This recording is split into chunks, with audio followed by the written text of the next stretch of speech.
Hello students, आज के video में मैं इंटीग्रेशन के स्पेशल फार्मूले पे बेस्ड कुछ और क्वेश्चन को डिस्कस करने जा रहा हूँ और इसी तरह के वीडियो मैं आगे भी बनाते जाऊँगा।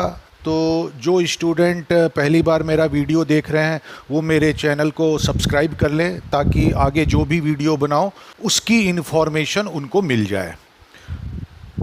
और अगर वीडियो उन्हें अच्छा लगता है तो वीडियो को लाइक भी कर दें। मैं जो क्वेश्चन है उसको वीडियो में मैंने अपलोड भी कर दिया है।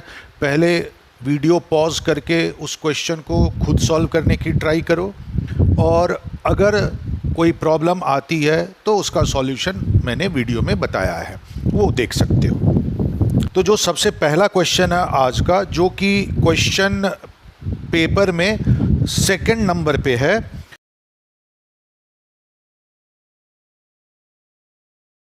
वो है integration of x cube plus x whole divided by x to the power 4 minus 9।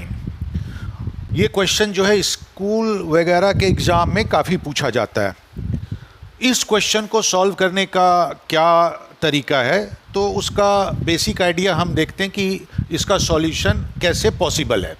तो हम जो भी आइडिया यूज करते हैं उसके लिए हमें क्वेश्चन को अच्छे से ऑब्जर्व करना ज़रूरी है और उस बेसिस पे हमें सॉल्यूशन का आइडिया मिल जाएगा।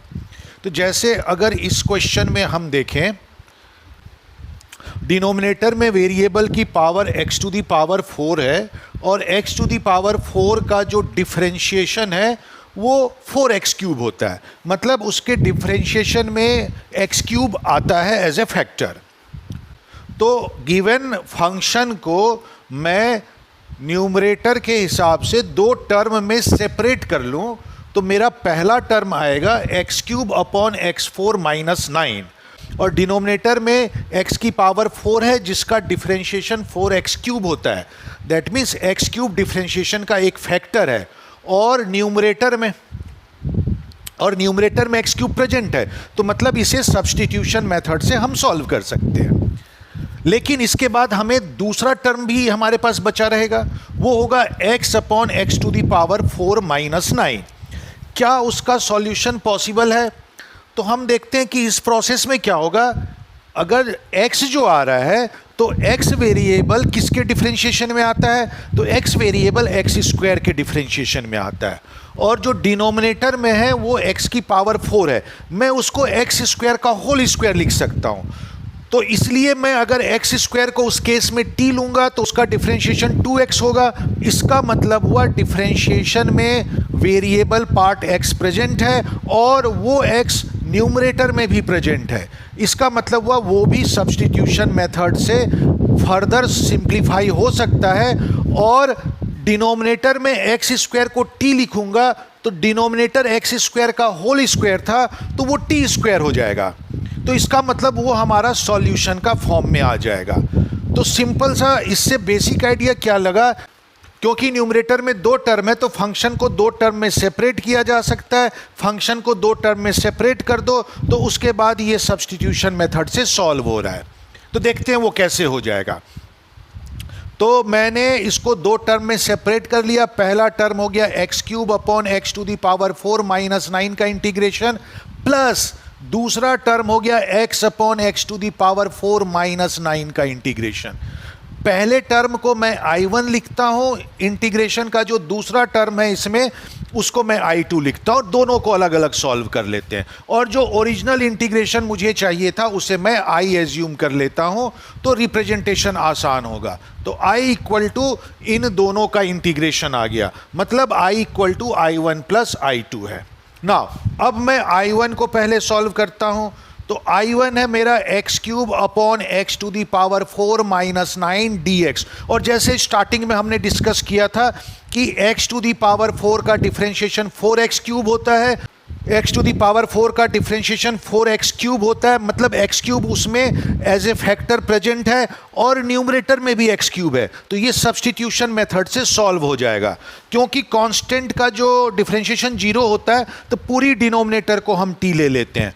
तो let x to the power 4 minus 9 equal to t differentiating both side with respect to x, we will get 4x cube equal to dt by dx. तो यहां से हमारे पास आ गया dx equal to dt upon 4x cube. अब इसमें हम substitute कर देते हैं, तो x क्यूब अपॉन इस पूरे को मैंने एज्यूम किया था t इंटू डी एक्स की जगह D T bye 4x cube. तो 4x क्यूब और 4x क्यूब कैंसिल आउट हो जाएगा. ये जो 1/4 एज ए फैक्टर है कांस्टेंट होने की वजह से इंटीग्रेशन से बाहर आ जाएगा और हमारे पास बचेगा 1/t dt. और 1/t का इंटीग्रेशन क्या होता है? 1/t का इंटीग्रेशन log t होता है. तो इसलिए ये इंटीग्रेट होके आ गया 1/4 log t प्लस c. और t की जगह वापस original function x to the power 4 minus 9 put कर दो. तो देयरफॉर I1 हमारे पास हो जाएगा 1/4 log x to the power 4 minus 9 plus c. तो ये हमारा I1 आ गया. इसी तरह से हम I2 भी निकाल सकते हैं. I2 है हमारे पास x upon x to the power 4 minus 9 dx.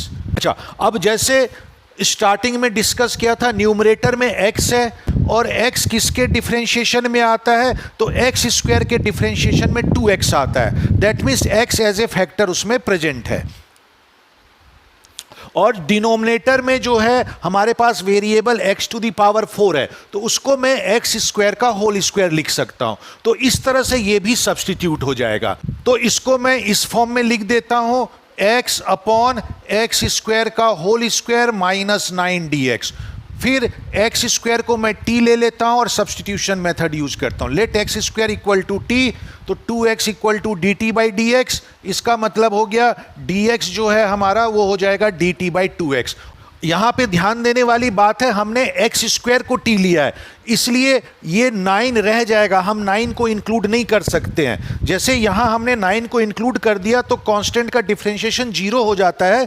तो इसलिए यहां पे एक सिंपल टर्म t आ गया. लेकिन ऐसा हम मैनिपुलेशन यहां नहीं कर सकते, क्योंकि 9 जो है पूरे x स्क्वायर के साथ एज ए टर्म है. हमने t सिर्फ x स्क्वायर को लिया है, तो 9 को हमें अलग छोड़ना होगा. तो अब यहाँ पे अगर मैं सब्सटीट्यूट कर दूं तो मेरे पास I2 आ जाता है x अपॉन एक्स स्क्वायर की जगह t रख दिया, t स्क्वायर माइनस 9 dx की जगह dt बाई 2x रख दिया. x और x कैंसिल हो गया और 1/2 कांस्टेंट फैक्टर है, तो वो इंटीग्रेशन से बाहर आ जाएगा और हमारे पास बचेगा 1 अपॉन टी स्क्वायर माइनस 9 और हमारे पास बचेगा 1 अपॉन टी स्क्वायर माइनस 9 को मैं 3 का स्क्वायर लिख देता हूं dt. और इस तरह से ये X square minus A square के फॉर्मूले में आ गया. तो 1 upon x square minus A square जो होता है उसका फॉर्मूला है 1 upon 2a log X minus A upon X plus A. तो वो फॉर्मूला मैं यहां यूज कर देता हूं. तो यहां पे मैं फॉर्मूला कौन सा अप्लाई करूंगा? तो मैं फॉर्मूला अप्लाई करूंगा integration of 1 upon x square minus A square D X, जिसका इंटीग्रेशन होता है 1 upon 2a log x minus A upon X plus A plus C. तो ये फॉर्मूला मैं इसमें अप्लाई कर देता हूं. तो मेरा I2 जो है यहां पे वो आ जाएगा 1 अपॉन 2 इंटू, जब इसमें फॉर्मूला लगाऊंगा तो 1 upon 2a means 1 upon 2a की जगह पे 3 है, तो 1 upon 2 into 3 into log x minus A upon X plus A. तो x की जगह पे यहाँ पे t है, तो t minus 3 upon T plus 3 plus C2 ये आ जाएगा. यहाँ पे कांस्टेंट को मैं C1 लिख देता हूँ. अब वापस t को ओरिजिनल फंक्शन से रिप्लेस कर देते हैं जो कि एक्स स्क्वायर है. तो देयरफॉर I2 हमारे पास हो गया 1 अपॉन 3 2 जा 6 2 जा 12 1 upon 12 log x square minus 3 upon x square plus 3 plus C2. तो देयरफॉर I जो है I हमारे पास है I1 प्लस I2. तो ये I1 प्लस I2 लिख दिया. तो देयरफॉर इस फंक्शन का I जो हमारा क्वेश्चन है उसका इंटीग्रेशन हो जाएगा 1 upon 4 log x4 minus 9 plus C1 plus 1/12 log x square minus 3 upon x square plus 3 plus C2। C1 और C2 दोनों कांस्टेंट है, तो ऐड करने पे एक नया कांस्टेंट आएगा, तो C1 प्लस C2 को मैं C से रिप्लेस कर सकता हूं। तो इसलिए इसका फाइनल आंसर हो जाएगा 1/4 log x to the power 4 minus 9 plus 1/12 log x square minus 3 upon x square plus 3 plus C2। ये आ जाएगा। तो ये इसका फाइनल आंसर हुआ। अच्छा, अब इसी क्वेश्चन को सॉल्व करने का हम एक दूसरा अप्रोच ले लेते हैं। उस दूसरे अप्रोच का बेसिक आइडिया क्या है कि न्यूमरेटर से मैं x कॉमन ले लेता हूं। तो न्यूमरेटर से x कॉमन लूंगा तो x कॉमन आ जाएगा और ब्रैकेट के अंदर न्यूमरेटर में एक्स स्क्वायर प्लस 1 बचेगा और x as a factor numerator में है। तो मुझे पता है कि x जो है वो एक्स स्क्वायर के डिफरेंशिएशन में आता है एज ए फैक्टर।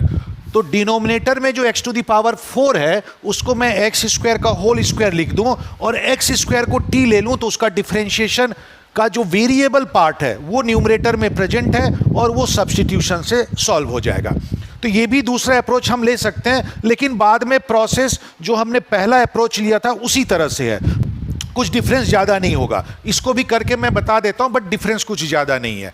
तो इस केस में हम क्या करते हैं, न्यूमरेटर से x मैंने कॉमन ले लिया, एक्स स्क्वायर प्लस 1 हो जाएगा, ये डिवाइडेड बाय ये हो जाएगा एक्स स्क्वायर का होल स्क्वायर माइनस 9 dx।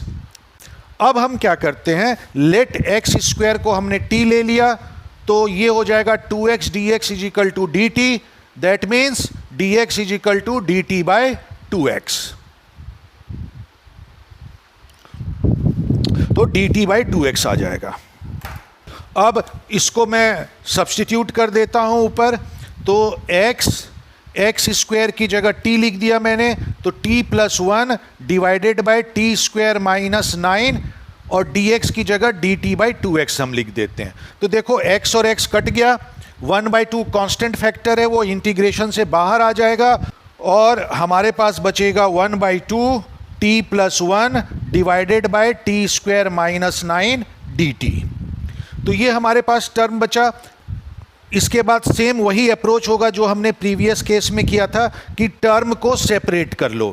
जैसी टर्म को सेपरेट कर लेते हो तो पहले टर्म में t प्रेजेंट होगा और डिनोमिनेटर में टी स्क्वायर माइनस 9 है, क्योंकि टी स्क्वायर का डिफरेंशिएशन 2t होता है, तो वेरिएबल पार्ट न्यूमरेटर में प्रेजेंट है और वो सब्स्टिट्यूशन से सॉल्व हो जाएगा। सेकेंड पार्ट में 1/t स्क्वायर माइनस 9 होगा जो कि डायरेक्ट फॉर्मूले का फॉर्म है। तो इसमें भी अप्रोच वही लेना पड़ेगा टर्म को सेपरेट करने का। तो 1/2 ये हो जाएगा t/t स्क्वायर माइनस 9 dt और प्लस 1/t स्क्वायर माइनस 9 इसका इंटीग्रेशन। तो इसको मैंने I1 ले लिया और इसको मैंने I2 ले लिया और इसको फिर वापस उसी तरीके से सॉल्व करना होगा, जिसको तुम खुद भी ट्राई कर सकते हो। डिनोमिनेटर को तुम एज्यूम कर लो y, तो जैसे डिनोमिनेटर का डिफरेंशिएशन करोगे डिफरेंशिएशन में आएगा 2t, जो उसमें वेरिएबल फैक्टर t है वो न्यूमरेटर में प्रेजेंट है, कट जाएगा और ये 1/y बचेगा। 1/y का इंटीग्रेशन log y होता है, तो ये सॉल्व हो गया। और ये डायरेक्ट फॉर्मूले का फॉर्म है, 1/t स्क्वायर 9 को हम 3 स्क्वायर ले लें तो ये फॉर्मूले का फॉर्म आ गया और ये भी सीधा सीधा, और इसका भी सीधा इंटीग्रेशन हो जाएगा। इस तरह से इसे सॉल्व कर सकते हो, बट इसका ये भी सिमिलर प्रीवियस मेथड की तरह, तो मैं आगे सॉल्व नहीं करता हूं, इसे खुद ट्राई कर लेना। अब इस क्वेश्चन पेपर में थर्ड क्वेश्चन जो है मैं उसका सॉल्यूशन बताता हूं। तो थर्ड क्वेश्चन बोर्ड में आ भी चुका है और ये एक ट्रिक क्वेश्चन है जिसकी डिफ़िकल्टी लेवल थोड़ी सी ज़्यादा है। तो स्कूल वगैरह में अगर डिफ़िकल्ट क्वेश्चन पूछते हैं तो उसमें इस क्वेश्चन के आने के चांसेस काफ़ी ज़्यादा हैं।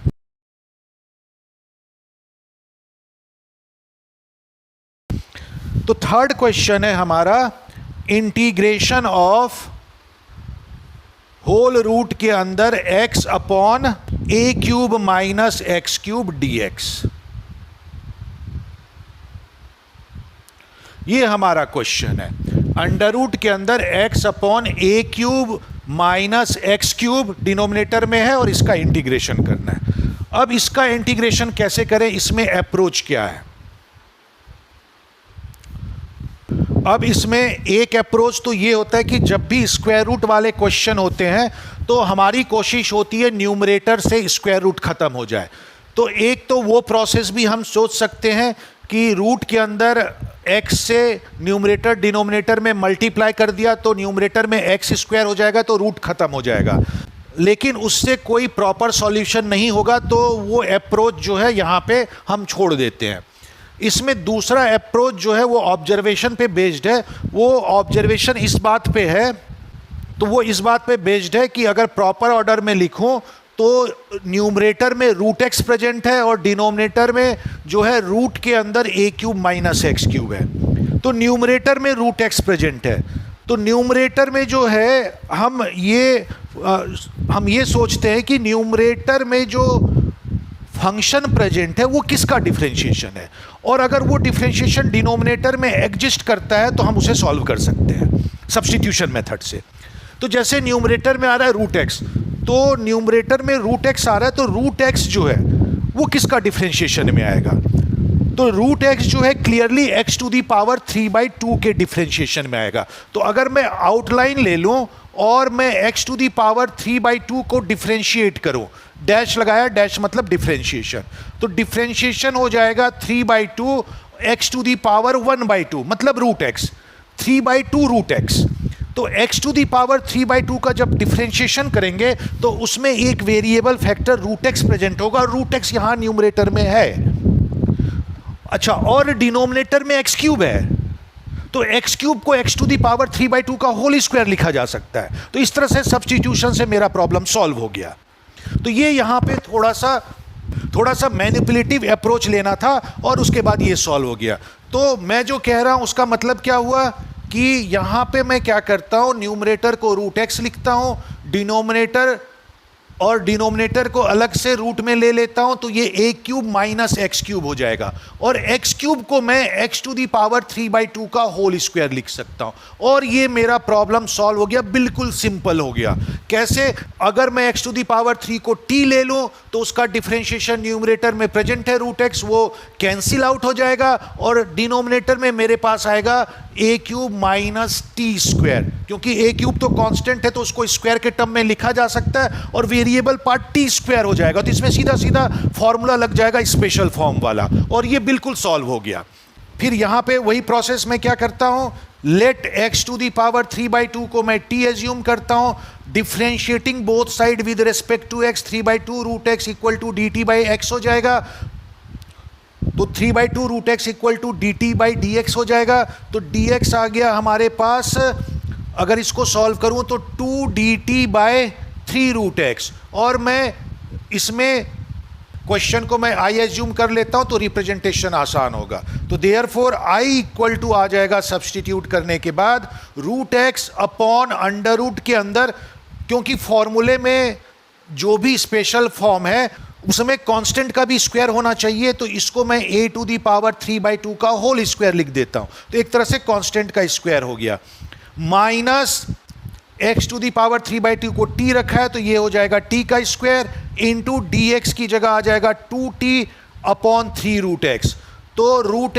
एक्स कैंसिल आउट हो गया, 2/3 कांस्टेंट फैक्टर है, इंटीग्रेशन से बाहर आ जाएगा, और हमारे पास बचेगा 1/अंडर रूट के अंदर a टू दी पावर 3/2 का whole square minus t square d t, और यहां पे हम फॉर्मूला लगा सकते हैं 1/अंडर रूट कांस्टेंट का स्क्वायर माइनस एक्स स्क्वायर का जो भी स्पेशल फॉर्म है। तो वो फॉर्मूला कौन सा अप्लाई करेंगे, तो फॉर्मूला है हमारे पास under root A square minus x square D x, इसका इंटीग्रेशन जो है वो आता है साइन इनवर्स x/a, और ये फॉर्मूला मैं यहां पे यूज करता हूं, तो आई मेरे पास आ जाएगा 2/3, और जो इसका इंटीग्रेशन है वो हो जाएगा साइन इनवर्स, जो वेरिएबल वाला पार्ट है इससे कंपेयर करें तो t है, तो sine inverse t upon constant, a की जगह पे a टू दी पावर 3/2 है तो a to the power 3/2 plus c, ये आ जाएगा, और t को जिस फंक्शन के लिए सब्सटीट्यूट किया था वापस वही फंक्शन रख देता हूं, तो ये हो जाएगा 2/3 into sine inverse x to the power 3/2 divided by a to the power 3/2 plus c। तो ये हमारा इसका फाइनल आंसर हो गया। अब क्वेश्चन पेपर में जो नेक्स्ट क्वेश्चन है फोर्थ, उसे सॉल्व करते हैं।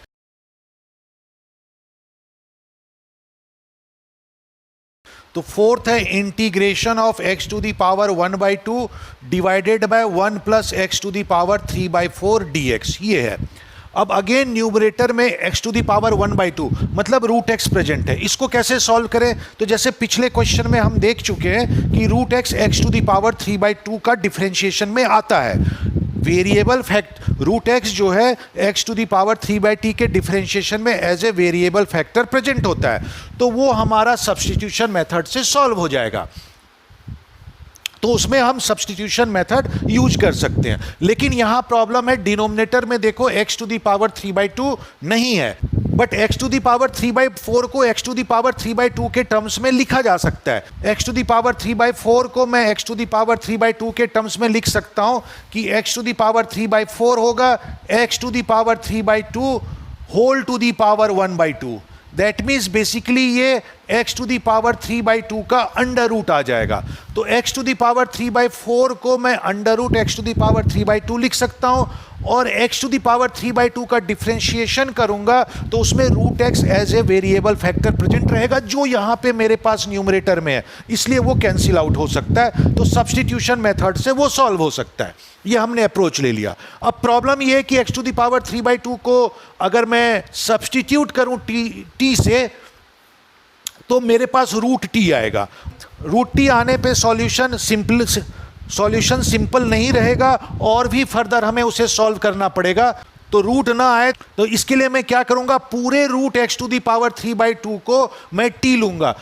तो डिनोमिनेटर में मेरे पास रूट वाला फंक्शन नहीं रहेगा, सिंपल पॉलिनोमियल फंक्शन t रहेगा, और वो सॉल्यूशन ज़्यादा आसान है। तो मैं क्या करूंगा whole root x to the power 3/2 को t ले लेता हूं। इसका मतलब हुआ x टू दी पावर 3/2 को t स्क्वायर ले लिया, और इस अप्रोच से हम इसे सॉल्व कर सकते हैं। ओरिजिनल इंटीग्रेशन को मैं i ले लेता हूं क्योंकि रिप्रेजेंटेशन आसान होता है। तो ये i जो है अब कन्वर्ट हो जाएगा x to the power 1/2 divided by 1 plus x to the power 3/2 का स्क्वायर रूट dx। अब सब्स्टिट्यूशन मेथड यूज करता हूं, तो मैं क्या करता हूं, let under root x to the power 3/2 को under root x to the power 3/2 को t एज्यूम करता हूं, squaring both side we will get x to the power 3/2 equal to t square. अब x के रेस्पेक्ट में दोनों तरफ differentiate करता हूं, तो ये हो जाएगा हमारे पास 3/2 into root x equal to 2t dt by dx। ये आ गया, तो dx मुझे मिल जाएगा, यहाँ से क्रॉस, यहाँ से अगर मैं सॉल्व करूँ तो dx मुझे मिल जाएगा 4t dt divided by 3 root x. अब मैं i में इसे सब्स्टिट्यूट कर देता हूँ, तो i इक्वल टू हो जाएगा x to the power 1/2 that means root x divided by 1 plus root x to the power 3 को root x to the power 3/2 को t लिया, तो ये t हो जाएगा, dx की जगह आ जाएगा dx की जगह आ जाएगा 4t dt divided by 3 root x cut गया, 4/3 एज ए कांस्टेंट फैक्टर है, इंटीग्रेशन से बाहर आ जाएगा, और इंटीग्रेशन के अंदर मेरे पास बचेगा t/1 प्लस t dt। इसको हमें सॉल्व करना होगा। तो इसको हम कैसे सॉल्व कर सकते हैं? तो इसको सॉल्व करने के लिए हम लॉजिकल मेथड एक तो यूज कर सकते हैं 4/3, और क्योंकि लॉजिकल मेथड हम यूज कर सकते हैं क्योंकि डिनोमिनेटर में भी पॉलिनोमियल है और उसमें वेरिएबल t प्रेजेंट है, ऊपर भी t प्रेजेंट है, तो पॉलिनोमियल वेरिएबल जो भी है उसकी पावर सेम है। तो मैं डिनोमिनेटर को न्यूमरेटर में रिप्रेजेंट कर सकता हूं, और ऐसा करने से वो सिंप्लीफाई हो जाएगा। तो कैसे रिप्रेजेंट कर सकता हूं? तो डिनोमिनेटर में 1 प्लस t है, न्यूमरेटर में t है, तो न्यूमरेटर में +1 और -1 कर देता हूं, मतलब कोई चेंज नहीं किया मैंने, और डिनोमिनेटर वाला पार्ट ऊपर रिप्रेजेंट हो गया। तो इस तरह से ये जो है सॉल्व हो जाएगा। तो ये हो जाएगा 4/3 इंटीग्रेशन न्यूमरेटर में मैंने +1 और -1 कर दिया, डिवाइडेड बाय 1 + t dt। अब मैं क्या करता हूं, इसको दो टर्म में सेपरेट कर देता हूं। डिनोमिनेटर 1 + t है तो न्यूमरेटर में भी 1 + t को एक टर्म लेता हूं और ये माइनस के साथ जो दूसरा टर्म है 1 उसको दूसरा टर्म बना देता हूं। तो इस तरह से ये मेरे पास आ जाएगा 4/3 integration of t + 1 divided by 1 + t dt minus integration of 1/1 + t dt। और ये कैंसिल हो जाएगा तो यहां पे सिर्फ 1 बचेगा। तो i मेरे पास आ जाएगा 4/3 इंटीग्रेशन ऑफ 1 dt माइनस और 1/1 + t का इंटीग्रेशन हो जाएगा log 1 + t + c। और यहां पे 1 का इंटीग्रेशन हो जाएगा t, तो ये मेरे पास इंटीग्रेशन का तो ये इंटीग्रेट होके आ गया t माइनस लॉग, और t का रिप्लेसमेंट जिस फंक्शन के लिए किया था वो फंक्शन यहां पे हम पुट कर देते हैं। तो t की जगह पे आ जाएगा √x⁴/2 minus log 1 plus √x⁴2 plus c। और जो √x⁴2 है वो x⁴3/4 है। तो देयरफॉर मैं इसको √x⁴2 को मैं x⁴3/4 लिख देता हूं। तो ये हो जाएगा x⁴3/4 minus log 1 plus x⁴3/4 plus c। तो ये इसका इंटीग्रेशन हो गया। अच्छा, अब यहां पे जो मैंने इंटीग्रेशन किया t/1 + t, ये लॉजिकल अप्रोच लिया +1 और -1 करके। अगर यहां पे कोई डिफिकल्टी हो तो जो हम यहां पे प्रोसेस यूज करते हैं वो तुम यूज कर सकते हो। जब भी न्यूमरेटर और डिनोमिनेटर में वेरिएबल की डिग्री जो होती है वो सेम होती है। न्यूमरेटर और डिनोमिनेटर में जो अगर पॉलिनोमियल फंक्शन है और उनकी डिग्री सेम है तो लॉन्ग डिवीजन मेथड से इसे हम फैक्टराइज कर सकते हैं। तो ये t/1 + t जो था उसको लॉन्ग डिवीजन मेथड से फैक्टराइज करते हैं। फैक्टराइज करने के बाद हमें यही मिलेगा। तो वो कैसे फैक्टराइज कर सकते हो, तो लॉन्ग डिवीजन मेथड से फैक्टराइज करने के लिए मैं यहाँ पे बता देता हूँ। तो हम इसे लिखते हैं, तो न्यूमरेटर में t है, डिनोमिनेटर में 1 + t है, मतलब t डिविडेंट है और 1 + t डिवाइजर है। तो t को 1 + t से डिवाइड करो। तो 1 + t को मैं प्रॉपर ऑर्डर में लिख देता हूं, जो हायर डिग्री है वो पहले लिखा जाता है। तो 1 + t को मैं t + 1 लिखता हूं। अब जो लॉन्ग डिवीजन मेथड है तो किससे मल्टीप्लाई किया जाए कि डिविडेंड वाला टर्म आ जाए, तो मैं 1 से मल्टीप्लाई करता हूं। तो 1 से मल्टीप्लाई किया तो ये हो जाएगा t + 1, ये कैंसिल आउट हो गया, आ गया -1। अब ये डिवीजन तब तक चलता है जब रिमाइंडर की डिग्री डिवीजर से छोटी ना हो जाए। यहां छोटा हो गया तो अब फर्दर सॉल्व करने की जरूरत नहीं है। तो इसका मतलब जो t/1 + t था, लॉन्ग डिवीजन मेथड से इसको सिंप्लीफाई करके हम क्या लिख सकते हैं, इसके हिसाब से देखें तो quotient plus remainder upon divisor, ये लिखा जा सकता है। तो ये आएगा 1 - 1/1 + t। और जो मैंने लॉजिकल अप्रोच लिया था वहां से भी देखो यही आ रहा है, ये कट के 1 हो गया, यहां पे भी 1 है, यहां पे भी 1 है, -1/1 + t, और ये आ गया 1/1 + t यहां भी। तो इस तरह से इसके बाद जो है इसको फर्दर सिंप्लीफाई करने के लिए लॉजिकल अप्रोच भी ले सकते हो, और अगर उसमें डिफिकल्टी हो तो तुम इस तरह से लॉन्ग डिवीजन मेथड की हेल्प ले सकते हो। तो ये जो है इसको सॉल्व करके ये आया, इस तो t/1 + t को सिंप्लीफाई करके ये मिला 1 - 1/1 + t। इसको उठा के यहां रख दो, फिर इंटीग्रेशन कर दो, जो कि यही आएगा। अच्छा, इसको सॉल्व करने का एक दूसरा अप्रोच भी ले सकते हो। तो उसमें क्या होगा, तो उसका बेसिक आइडिया किस इंफॉर्मेशन पे बेस्ड है कि अगर मैं x⁴ का डिफरेंशिएशन करूं तो मुझे मिलेगा 3/4 into x⁴ -1/4। That means 3/4 into 1/x⁴ हो जाएगा। अब इससे क्या मिला मुझे, तो मैं ये देखता हूं कि जो इसके डिफरेंशिएशन में x⁴ 1/4 आ रहा है। तो जब सब्स्टिट्यूशन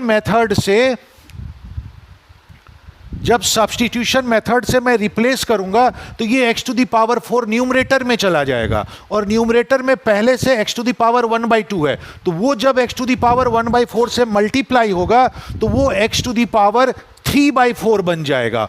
तो x टू द पावर 3/4 बन जाएगा, और x टू द पावर 3/4 का ही हमने डिफरेंशिएशन किया है। तो इसका मतलब है कि अगर मैं x टू द पावर 3/4 को t ले लूं तो डिफरेंशिएट करने के बाद न्यूमरेटर में मुझे x टू द पावर 3/4 मिलेगा, जिसको मैं t से वापस सब्स्टिट्यूट कर सकता हूं। इस तरह से जो वेरिएबल के फ्रैक्शनल पार्ट है वो रिमूव हो जाएंगे, और सिर्फ वेरिएबल एज ए पॉलिनोमियल हमारा प्रेजेंट रहेगा न्यूमरेटर और डिनोमिनेटर में, तो वो सॉल्व हो जाएगा। तो देखते हैं इस अप्रोच के बाद कैसे वो सॉल्व होगा। तो यहाँ पर मैं वही प्रोसेस यूज करता हूँ कि let x to the power 3/4 को मैंने t लिया, जब x to the power t लिया और इसका मैंने x के रिस्पेक्ट में डिफरेंशिएट किया, तो ये हो जाएगा 3/4 into 1/x to the power 1/4 equal to dt/dx, और dx यहाँ पे मेरे पास हो जाएगा 4x to the power 1/4 divided by 3 dt। और अगर मैं इसे यहाँ सब्स्टिट्यूट कर दूँ तो मुझे मिल जाएगा x to the power 1/2 upon 1 plus x to the power 3/4। तो 3/4 को मैंने t लिया था तो इसे मैं t लिख देता हूँ, और dx जो है उसको रिप्लेस करूंगा तो 4 into x to the power 1/4 divided by 3 dt ये हो जाएगा। तो 4/3 एक कांस्टेंट फैक्टर है, वो इंटीग्रेशन से बाहर आ जाएगा।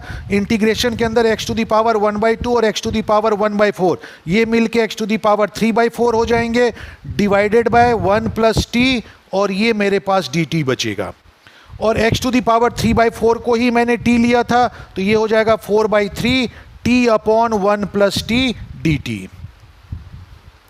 तो ये सेम वैसा ही एक्सप्रेशन आ गया जैसे मैंने पीछे सॉल्व किया था। ये थोड़ा सा और सिंपल हो जाता अगर पूरे डिनोमिनेटर को ही मैं t ले लेता, मतलब 1 plus x to the power 3/4 को ही t लेता, तो इससे डिनोमिनेटर t आ जाता और न्यूमरेटर t-1 हो जाता, तो वो यहीं पे सॉल्व हो जाता। ये थोड़ा सा बड़ा हो गया, तो तुम वो अप्रोच भी ले सकते हो। अब यहाँ पे वैसे ही जैसे पिछले अप्रोच में मैंने सॉल्व किया था, इसके बाद वो वही सॉल्यूशन है। न्यूमरेटर में मैं क्या करता हूँ, +1 और -1 कर देता हूँ, तो मेरे पास ये फंक्शन आ जाएगा। अब मैं क्या करता हूँ, इस 1 प्लस t को एक टर्म लेता हूँ और माइनस के बाद जो 1 है उसको दूसरा लेता हूँ और टर्म सेपरेट कर देता हूँ। तो सिमिलर वो पिछले अप्रोच की तरह एक्सप्रेशन आ गया। तो ये हो गया I = 4/3 integration of 1 plus t upon 1 plus t dt minus integration of 1 upon 1 plus t dt। तो ये आ गया 4/3 integration of 1 minus integration of 1 upon 1 plus t, और ये सेम एक्सप्रेशन हमारा आया था पिछले अप्रोच में, तो इसके बाद वैसा ही सॉल्व कर सकते हो। तो ये दूसरा मेथड भी यूज कर सकते हो, बट ये और आसान हो जाता, 2-3 स्टेप हमारे बच जाते अगर मैं 1 plus x to the power 3/4 को t लेता। तो ऐसा करने से क्या होता, डिनोमिनेटर पूरा t आता और x टू दी पावर 3/4 जो है वो t-1 हो जाता। तो क्योंकि डिनोमिनेटर t हो जाता तो यहीं पे सेपरेट करके हमारा आंसर आ जाता।